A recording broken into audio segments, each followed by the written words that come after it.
Hello gola तनी प्रणाम करतनी। आप सब कैसन बानी जा जरूर बताए जा। आज हम फिर से उपस्थित बानी शंकर भगवान के भजन लेके, जो कि महाशिवरात्रि स्पेशल बा और बड़ा ही अच्छा बा।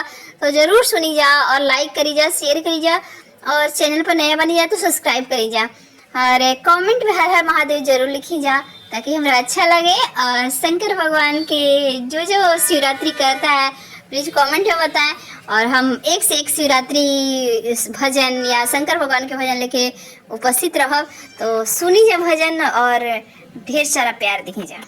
नैहरा से कारी के बहानावा गवन करा के ले आईनी भोला जी।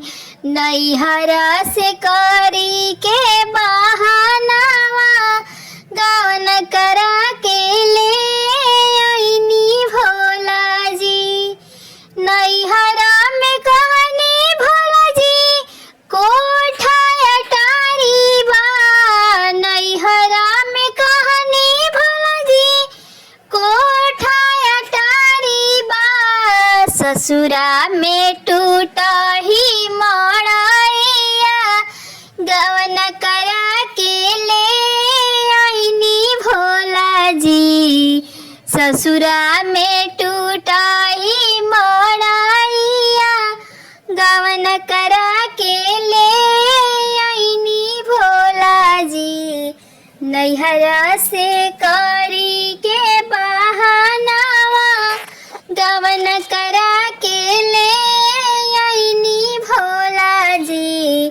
नैहरा से करी के बहानावा गवन करा के ले आईनी भोला जी। नैहरा में कहनी भोला जी हाथी से घोड़ा बा। नैहरा में कहनी भोला जी हाथी से घोड़ा बा। ससुरा में बासाहा बैलावा गवन करा के ले आईनी भोला जी। ससुरा में बासाहा बैलावा गवन करा के ले आईनी भोला जी। नैहरा से करी के बहानावा गवन करा के ले आईनी भोला जी।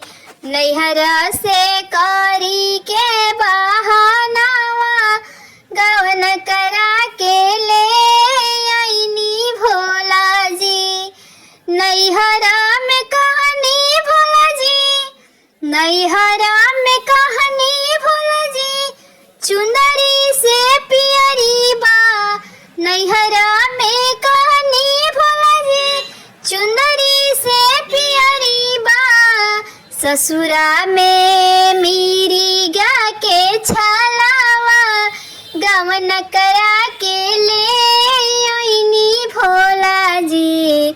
ससुरा में मीरी गा के छलावा गवन करा के ले आईनी भोला जी।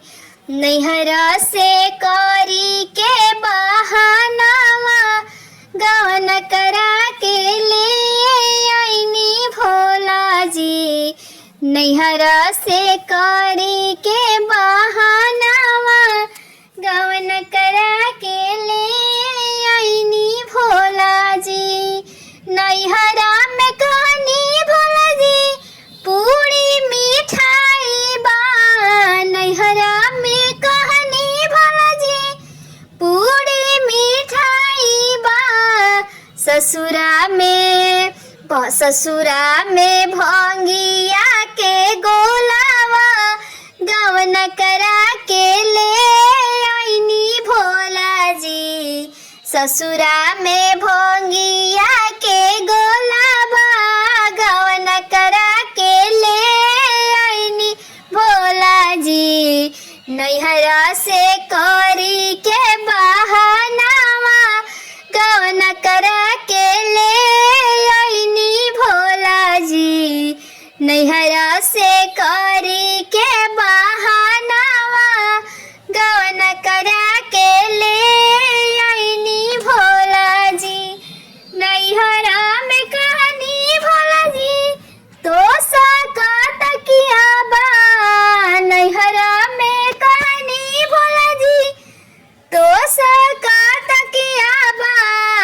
ससुरा में पुअरक चटैया कवन करा के ले आईनी भोला जी।